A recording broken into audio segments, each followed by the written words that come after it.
Well, this is not what you want to wake up to. Trackside. Luckily it's only day 2. But we have a big issue here. We got a compressor bearing going out. And we're going to have to do something about it. Hold on. Somewhere down here is the AC compressor. Ouch. And we got to figure out how to get it out because the bearings are gone on it. It looks like it's all the way down at the bottom. Oh man.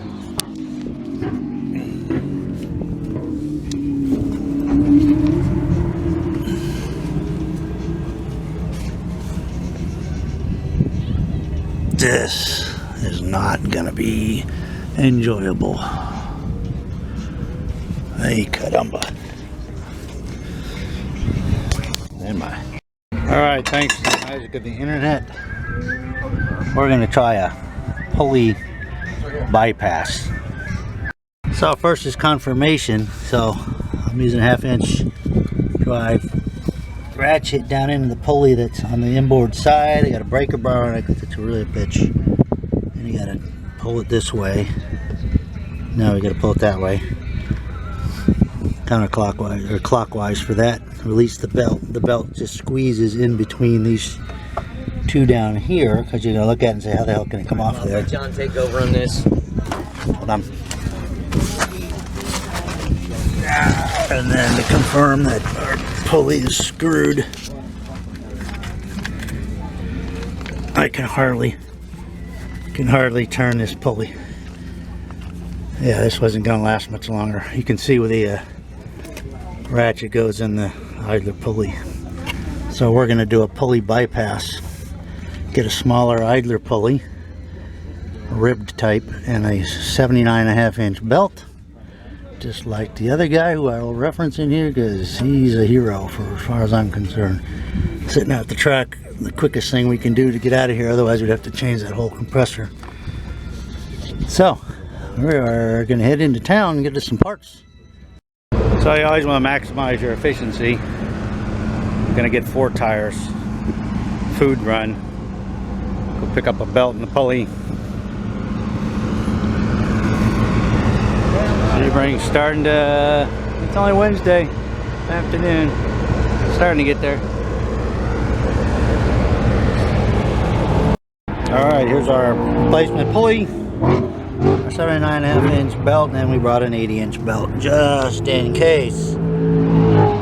These are from Advanced Auto Parts. Let's have a look and see what the difference is.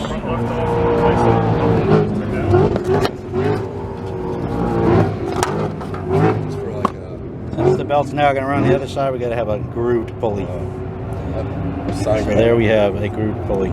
Replace the smooth one we got. It's a little smaller diameter. So it should be a 13mm right here. And what do you think?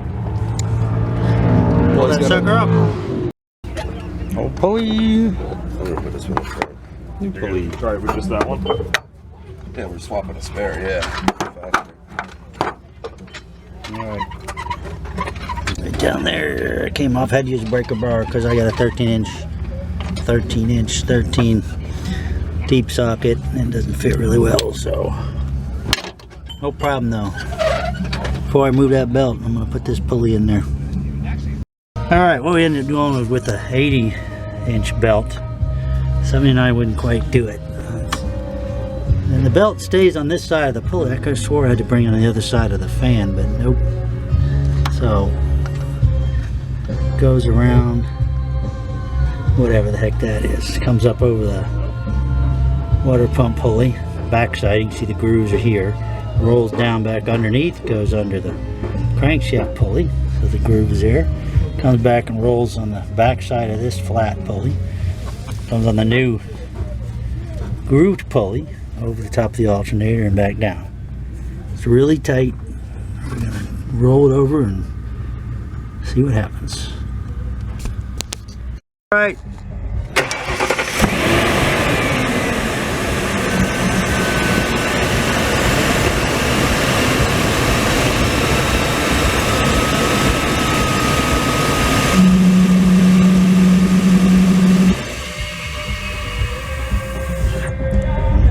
Looks like it works. All Alright, new pulley, and there's the hot ticket belt there.